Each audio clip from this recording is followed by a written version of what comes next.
राम चरण पंकज मन जासु। राम के चरण कैसे हैं? पंकज जैसे हैं। पंकज कौन होता है? पंकज किसे कहते हैं? कमल के फूल को पंकज कहते हैं। पुंडरीक पुष्कर कमल अब्ज जलज अंबोज पंकज वारिज कोकनद कुबलय कंज सरोज। ये सब कमल के पर्यायवाची है। पंकज, पंख माने होता कीचड़,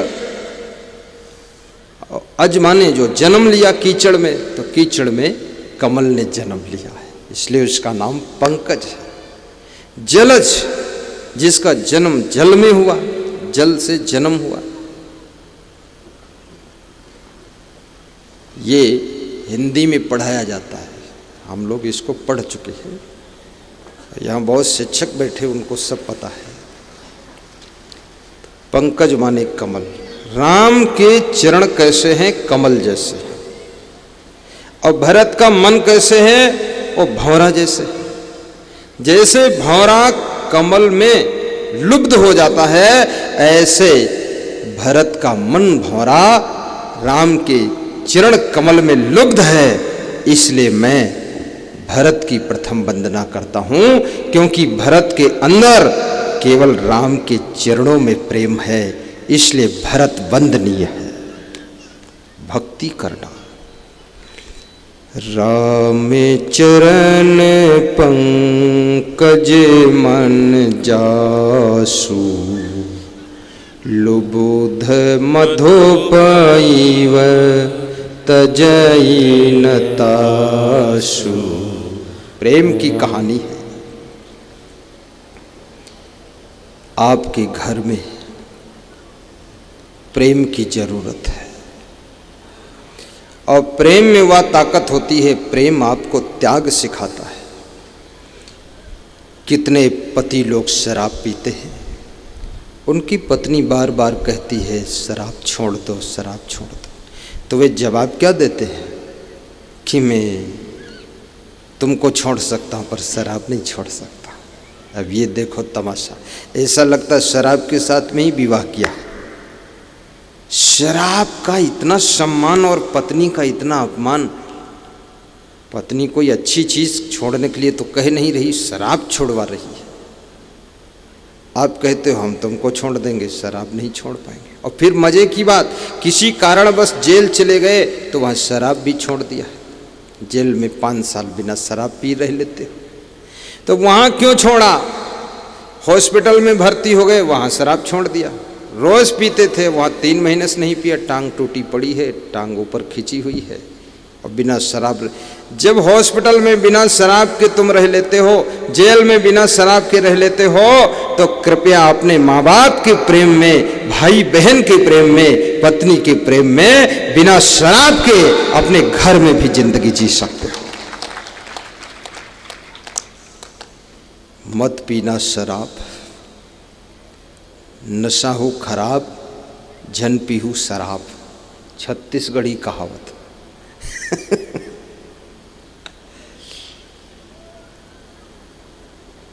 प्रेम त्याग सिखाता है। परस्पर प्रेम की गंगा बहाना।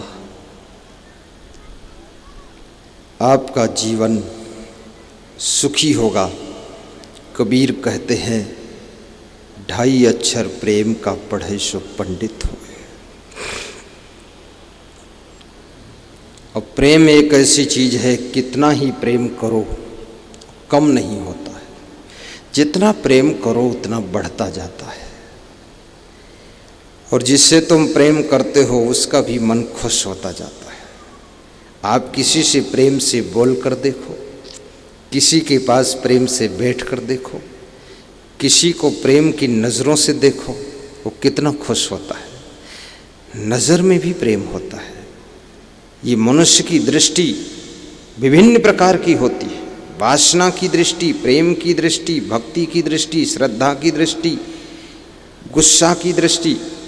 गुस्सा में तुम्हारी आंखें बदल जाती है। जब प्रेम से तुम भरे हो तो फिर आंखों का सिस्टम बदलता है। आंखों से झलकता है कि तुम गुस्सा में हो कि प्रेम में हो, तुम दुख में हो कि सुख में हो, तुम चिंता में हो कि प्रसन्नता में हो। आंखें भी रिपोर्ट देती हैं।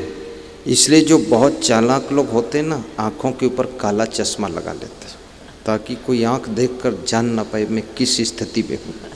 आंख छिपाते, और आंख छिपा लोगे तो आपका चेहरा सब दिखाएगा। Face is the index of all. आपका चेहरा पूरी अनुक्रमणिका है, इंडेक्स है, उस पे भी सब झलक आता है। कुछ लोग चेहरा भी छिपा लेते हैं क्योंकि मनुष्य बड़ा खिलाड़ी है, अंदर कुछ और है, चेहरे पर अलग कुछ झलक आता है। छिपा लिया चेहरा, वास्तविक प्रकट नहीं किया। लेकिन चेहरा छिपा लोगे तो आपकी वाणी में प्रकट हो जाएगा अंदर का भाव। कभी कभी लोग वाणी भी चापलूसी की बोल देते हैं, उसमें भी तुम नहीं जान पाओगे, तो तुम्हारे कार्यों से प्रकट हो जाएगा। वहां तुम छिपा ना सकोगे। जब तुम उसके प्रति कार्य करोगे वहां से प्रकट हो जाएगा।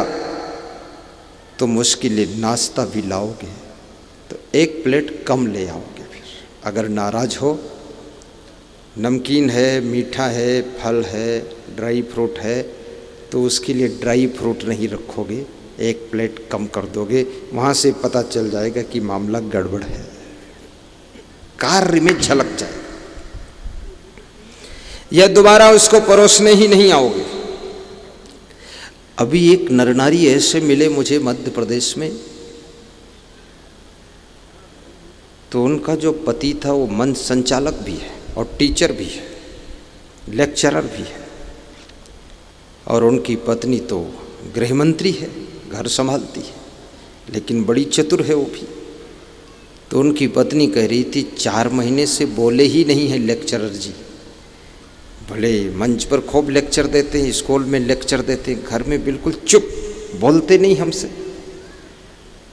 तो मैंने कहा मामला क्या है? तो मामला क्या है? गुस्सा गुस्सा। बोले भोजन के समय थाली उठाकर फेंक देते हैं। तो अब मैं क्या करती हूँ, भोजन परोस देती हूँ और चुपचाप दूसरे काम में चली जाती हूँ। तब तो वे खा लेते हैं प्रेम से। मैं सामने होती हूँ, उनका दिमाग भड़कता।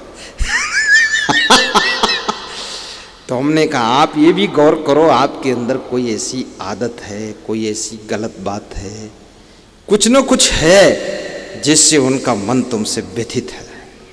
तो ये बात जब मैंने कहा तो उस स्त्री का मुंह सिकुड़ गया।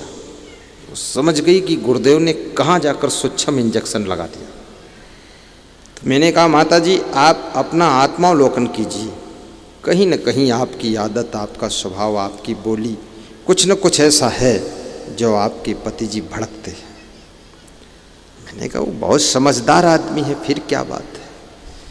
बोले समझदार हैं, बच्चों से प्रेम करेंगे, सबसे प्रेम करें, केवल हमसे उनको एलर्जी बहुत है। अब इस एलर्जी का भी इलाज है। किसी को एलर्जी हो जाती है, उसका ट्रीटमेंट होता है। ये मानसिक एलर्जी, इसका भी इलाज है। आप इस बात का गौर करो, किस हमारी बात से वो असंतुष्ट होते हैं, किस व्यवहार से असंतुष्ट होते हैं और किस मेरी आदत से असंतुष्ट होते हैं, उसको आप चेंज कर लो, उनकी एलर्जी खत्म हो जाएगी। आदमी जो अपने आप को बदलने के लिए तैयार है, वो किसी को भी अपने प्रति खुश करने की ताकत रखता है। स्वयं को बदल देना ये सबसे बड़ी तपस्या होती है। लेकिन मनुष्य का जीवन हैबिचुअल है, आदतों में बंधा हुआ है। पूरी जिंदगी आपकी आदत के जाल में फंसी हुई है। आपका शरीर भी आदत पकड़ता है, आपकी इंद्रियां भी आदत पकड़ती है, आपकी वाणी भी आदत पकड़ती है, आपका स्वभाव भी आदत पकड़ चुका है, आपका खान पान भी आदत पकड़ा है। अब ये जो लोग शराब पीते हैं या बीड़ी पीते हैं, सिगरेट पीते हैं, इससे कोई सेहत थोड़े बनती है, लेकिन आदत हो गई। कोई पान तमाकू खाते हैं, पुड़िया खाते हैं, गुटखा खाते हैं। अब बहुत बड़ी बात है, क्यों खाते हैं? क्योंकि उनके ये सब चीज़ों ने आदत का रूप लिया है।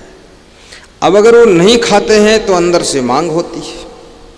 जो कोमल गद्दे पर सोता है तो शरीर ने आदत पकड़ लिया, कोमल गद्दे पर ही उसको नींद आएगी। अब यदि कठोर बिस्तर पर सुला दोगे तो उसे नींद नहीं आएगी। जो तकिया लगाकर सोता है तो बिना तकिया के सो नहीं पाएगा, और जो बिना तकिया के सोता तकिया लगा दोगे तो नहीं सो पाएगा। ये शरीर भी हैबिचुअल है, मन भी हैबिचुअल है, और वाणी भी हैबिचुअल है। जिसकी गाली देने की आदत पड़ गई, दूसरों की निंदा बुराई करने की आदत पड़ गई, झूठ बोलने की आदत पड़ गई, तो बिना जरूरत बिना कारण भी गाली देगा, झूठ बोलेगा, भोजन को भी गाली देगा, साला साली भोजन को भी बोलेगा, अपनी गाड़ी को भी गाली बक देगा। घड़ी अगर टाइम गलत बताएगी उसको भी गाली देगा कि साली पीछे चल रही है। अरे तू वो साली है कि तू साला है, उसका टाइम ठीक नहीं करते, सेल नहीं डालते, सेल डाउन है। तो ऐसे वो गालियां देता रहेगा। ऐसी क्रोध करने की भी आदत बनती है। आप अगर गौर नहीं करो तो आपकी जिंदगी धीरे धीरे बिगड़ती है। इसलिए जीवन में बहुत गौर करना पड़ता है। कितने लोगों के क्रोध के कारण पूरा घर तबाह है। एक आदमी की गुस्सा पूरे घर को बेहाल कर देती है। लोगों का सांस लेना मुश्किल, जीना मुश्किल।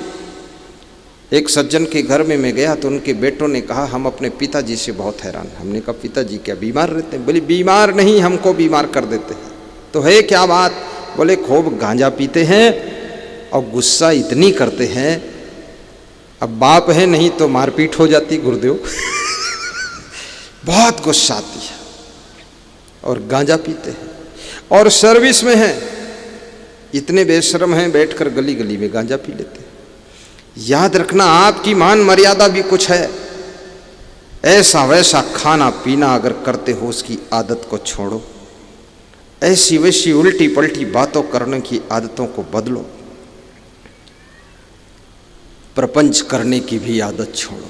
इसलिए संत कबीर ने एक भजन बहुत अच्छा गाया है। बलवान सिंह गाओ, गाइए मेरे साथ। मन की तरंग मार लो, बोलो सब लोग, घर में सुख आएगा। मन की तरंग मार लो, बस हो गया भजन। आप लोग भी गाइए, बहुत सरल है। मन की तरंग मार लो, बस हो गया भजन। आदत जरा सुधार लो, वाह वाह, बस हो गया भजन। भाव से गाइए, हल्की हल्की ताली बजा कर गाइए, हाथ जोड़ कर गाइए, ऐसे ताली बजाओ। मन की तरंग मार लो, वाह, से हो गया भजन। आदत जरा सुधार लो, आदत जरा सुधार लो, बस हो गया भजन। मन की तरंग मार लो, बस हो गया भजन। मन की तरंग मार लो, बहुत सुंदर हो, तो बस हो गया भजन। आदत जरा सुधार लो, बस हो गया भजन। मन की तरंग मारे लो। मनुष्य के मन में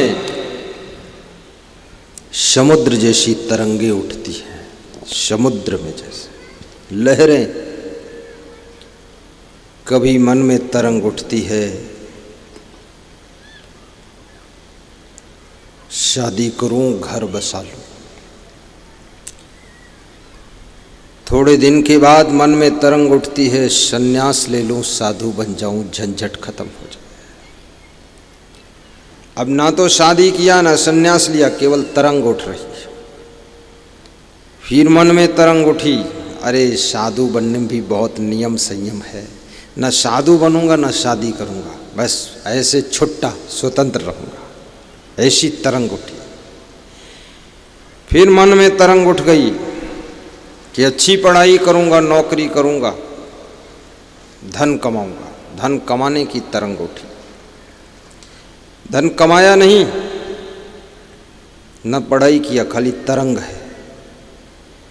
फिर तरंग उठी, किसी का अच्छा मकान देखा, बोले ऐसा मकान मैं भी बनाऊंगा। बनाया नहीं, खाली तरंग है। फिर शहर गए, वहां देखा लोगों के मकान, बोले शहर में मकान बनाऊंगा। फिर तरंग उठ गई। शहर में भी बनाया नहीं, खाली मन में तरंगे उठ रही। किसी की गाड़ी देखा तो मन में तरंग उठी, मैं भी गाड़ी लाऊंगा। देख देख कर तरंगे उठती है, सुन सुन कर तरंगे उठती हैं। और इन तरंगों में जो बह गया उसकी जिंदगी बहुत दुख में फंस जाती है। कृपया विवेक से कार्य करना, किसी को देख करके अपनी जिंदगी का निर्माण मत करो। अपनी औकात को समझो, अपने अनुभव को देखो, बुद्धि को देखो, आप क्या कर सकते हो।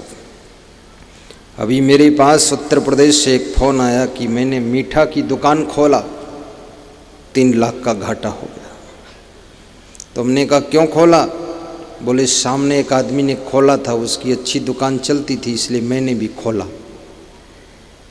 मैंने कहा मीठा की दुकान खोल सकते हो किसी की बराबरी में, लेकिन उसके बराबर की बुद्धि और स्वभाव और वाणी नहीं तुम्हारे पास में है, नेतृत्व करने की कला नहीं, मैनेजमेंट की कला नहीं है, तो आपकी दुकान बैठ सकती है।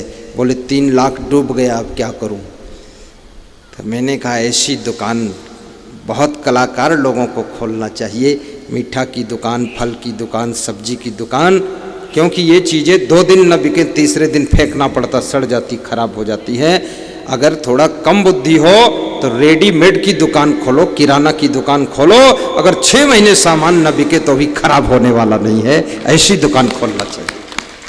तो बोले गुरुदेव आपसे सलाह ले लेते तो घाटा नहीं होता। मैंने कहा मैं कोई दुकान का सलाह नहीं देता हूँ, लेकिन आपने पूछ लिया तो बता दिया। थोड़ा कम नॉलेज हो तो ऐसी दुकान खोलो, धीरे धीरे सामान बिके तो भी नुकसान ना हो। मन की तरंगों में जियोगे बहुत गड़बड़ हो जाएगा। कभी मन में तरंग आती है, घर वालों से बहुत प्रेम करो, फिर दूसरी तरंग आती है घर छोड़कर भाग जाऊं, फिर तीसरी तरंग आती है घर वालों से क्षमा मांग लूं, चौथी तरंग आती है घर वालों के साथ बैठकर रो लूं, इतना प्रेम उमड़ता है। फिर तरंग आती है घर वालों पर गुस्सा की तरंग कि सबको डांट डपट दूं। तरंगों की जिंदगी दुखद होती है, विवेक की जिंदगी सुखद होती है।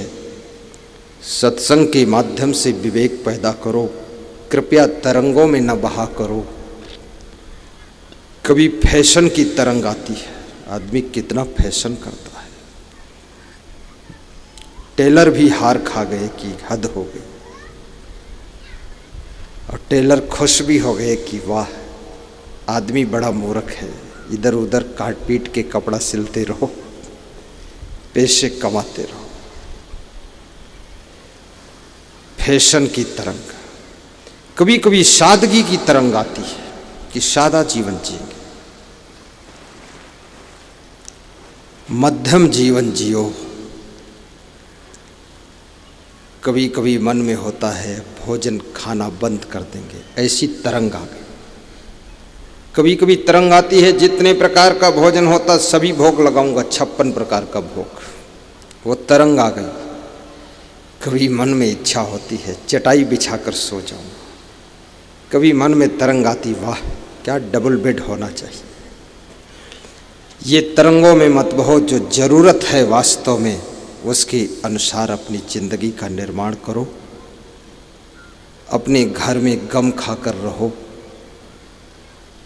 प्रेम को बिगड़ने मत दो। जोश जिस समय आ गया हो उस समय मौन रहो। जोश में बोले गए शब्द आपके रिश्तों को बिगाड़ देते हैं।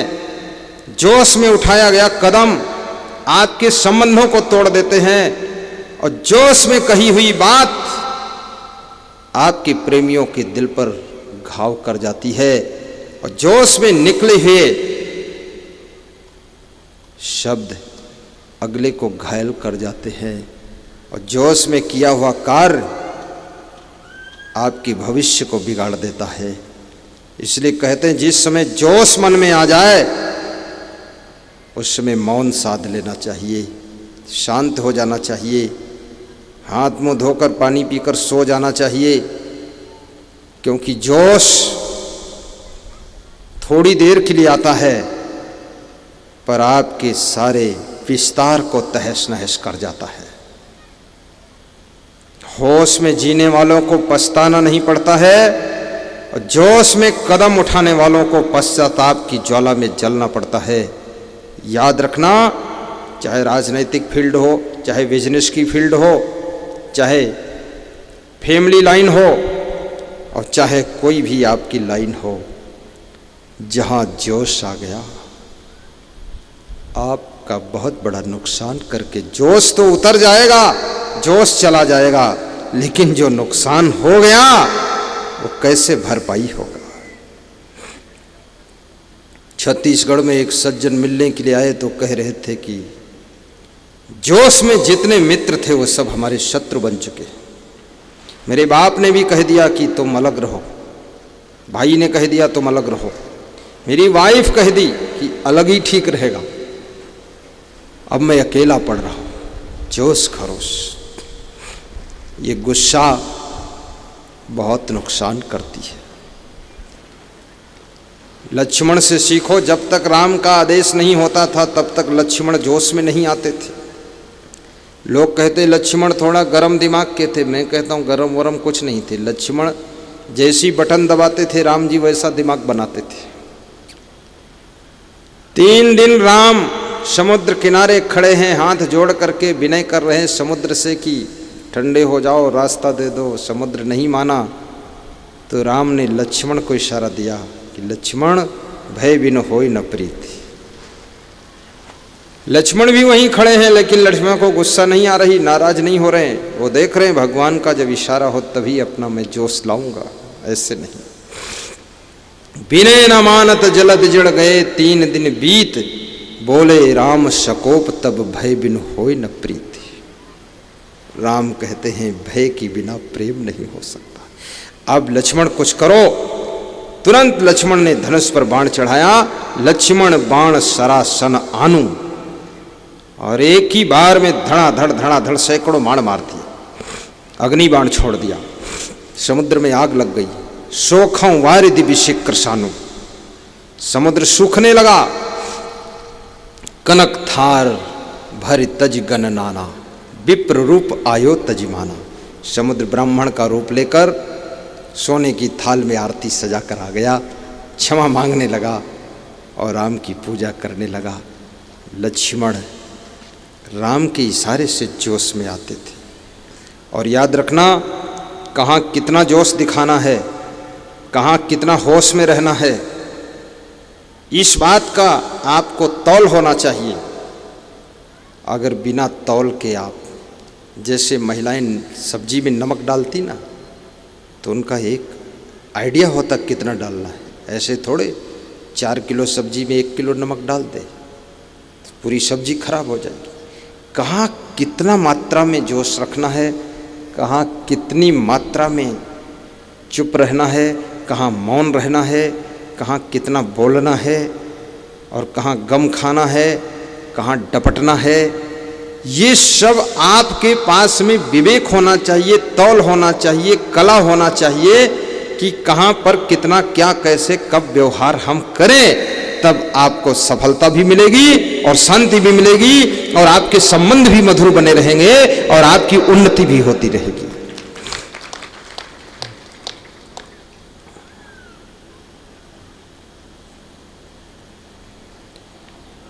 मन की तरंग मार लो, बस हो गया भजन। वाह वाह, गाइए। मन की तरंग मार लो, बस हो गया भजन। आदत जरा सुधार लो, बस हो गया भजन। आदत जरा सुधार लो, बस हो गया भजन। मन की तरंग मार लो, जोर से बस हो गया भजन। कोई तुम्हें बुरा कहे तो सुन कर क्षमा, कोई तुम्हें बुरा कहे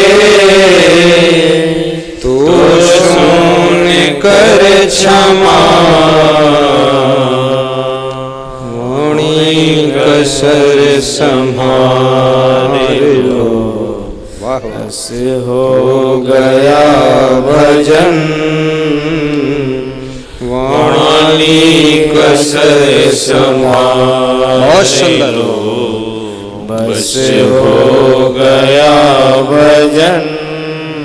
मन की तरंग मार लो, बस हो गया भजन।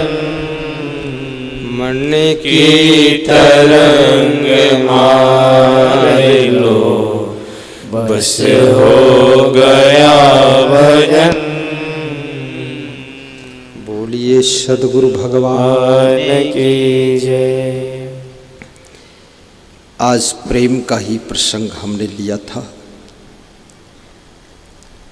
और प्रेम की शक्ति को पहचानो। प्रेमवा माँ भूले भगवान, हो सेवरी के घर माँ। प्रेम में इंसान तो क्या भगवान भी बंध जाता है। प्रेम बहुत बड़ी चीज है। मनुष्य को ठीक से प्रेम हो जाए, प्रेम आनंद से भर देता है। और जहाँ पूर्ण प्रेम होता है वहाँ तुम ज़्यादा